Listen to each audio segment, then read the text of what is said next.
Hai OMK Kusuma, di mana saja Anda berada, selamat Hari Raya Pentakosta. Moga hati kita berkobar-kobar sebagai jiwa-jiwa muda untuk terus bersaksi, untuk terus berbuat baik, tetap bersemangat di tengah-tengah situasi sulit ini. Jangan kasih kendor, tetap berbuat baik, tetap membawa damai, membawa sukacita, dan peduli terhadap kesusahan bersama. Semoga Tuhan Yesus memberkati kita semua. Salam dari kami, Komisi Kepemudaan Keuskupan Manado.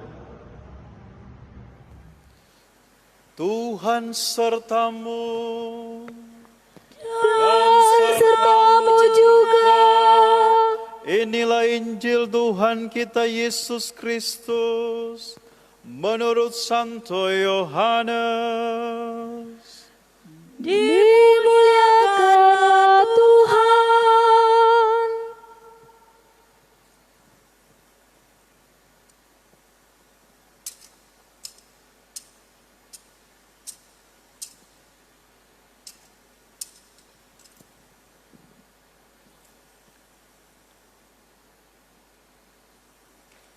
Setelah Yesus disalibkan, pada malam pertama sesudah hari Sabat, berkumpullah murid-murid Yesus di satu tempat dengan pintu-pintu yang terkunci karena mereka takut kepada orang-orang Yahudi. Pada waktu itu datanglah Yesus berdiri di tengah-tengah mereka dan berkata, "Damai sejahtera bagi kamu." Dan sesudah berkata demikian, Yesus menunjukkan tangan dan lambungnya kepada mereka. Murid-murid itu bersukacita ketika mereka melihat Tuhan. Maka kata Yesus sekali lagi, "Damai sejahtera bagi kamu. Seperti Bapa mengutus aku, demikian juga sekarang aku mengutus kamu."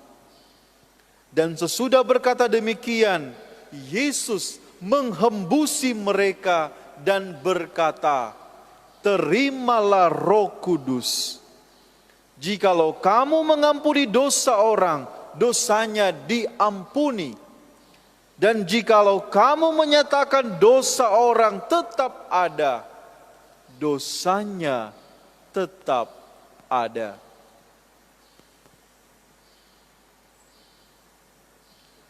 Demikianlah Injil Tuhan. Terpujilah Kristus.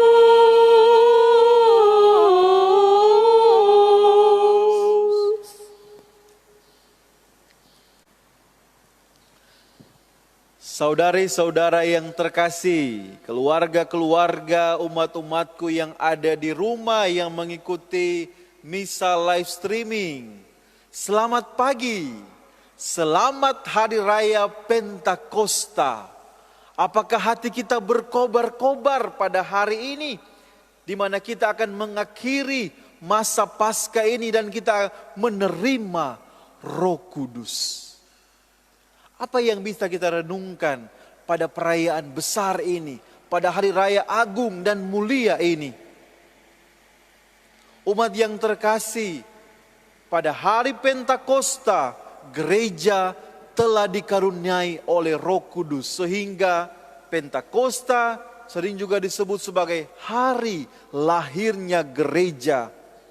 Tapi buah-buah itu tidak hanya dinikmati oleh gereja sendiri, tapi buah-buah itu harus disebarluaskan, harus dibagikan, harus ditularkan kepada semua orang. Untuk apa? Agar kasih Allah bisa dinikmati secara bersama-sama. Dan itulah yang ditegaskan Rasul Paulus dalam bacaan kedua yang kita dengarkan tadi.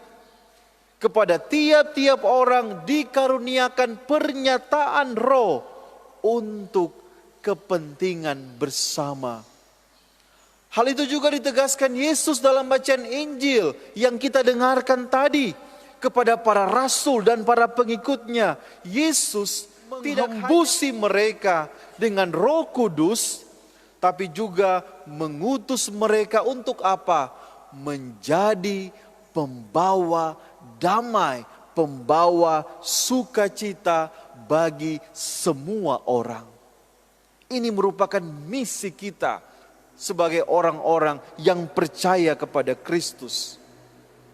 Oleh karena itu, perayaan Pentakosta disebut sebagai perayaan syukur atas anugerah Roh Kudus dan mengajak kita semua untuk apa? Hidup dalam Roh. Apa artinya hidup dalam Roh? Hidup dalam Roh berarti hidup dalam buah-buah Roh, yaitu kasih, sukacita, damai sejahtera, kemurahan, kebaikan, kesetiaan, kelemah lembutan, dan penguasaan diri. Hendaknya segala tingkah laku kita, pikiran kita, tutur kata kita, hati kita senantiasa dijiwai dan dituntun oleh Roh Allah. Itulah artinya hidup dalam Roh. Dan jika kita sungguh menyerahkan diri kita dituntun oleh Roh Kudus, maka cara hidup dan cara bertindak kita pun harus sesuai dengan kehendak Allah. Saudara-saudari yang terkasih, semoga dengan bimbingan Roh Kudus diri kita berkobar-kobar untuk mencintai kebenaran, untuk peka terhadap kesusahan sesama kita, untuk mampu memperdalam iman kita, untuk memperkokoh pengharapan kita akan Kristus, untuk mewujudkan kasih dalam kehidupan kita setiap hari. Dan tanda bahwa kita sudah menerima Roh Kudus, yaitu kita semakin lekat, semakin dekat, dan semakin mendalam sambil merasakan bahwa diri kita ini bukanlah orang kudus, tapi diri kita ini adalah pengikut-pengikut Kristus yang senantiasa rindu, yang senantiasa mendambakan kerahiman Allah dalam kehidupan kita. Dan akhirnya, sebagaimana hari ini juga pada tanggal 31 Mei kita akan mengakhiri bulan Maria. Tapi ini bukan berarti menjadi akhir doa kita bersama dengan Bunda Maria. Karena Roh Kudus juga turun di atas para rasul pada waktu para rasul berdoa bersama dengan Bunda Maria. Oleh karena itu, mari kita melanjutkan hidup kita meskipun di tengah-tengah masa pandemi COVID-19 ini. Kita berjalan, kita berdoa bersama dengan Bunda Maria agar hidup kita pun senantiasa dituntun oleh Roh Kudus. Dan kita senantiasa dijiwai oleh Roh Kudus itu sendiri, agar hidup kita senantiasa diperbaharui, semakin dekat dengan Tuhan, boleh menjadi berkat bagi banyak orang, membawa damai sejahtera, membawa kebaikan, dan membawa sukacita di tengah-tengah kehidupan kita. Amin.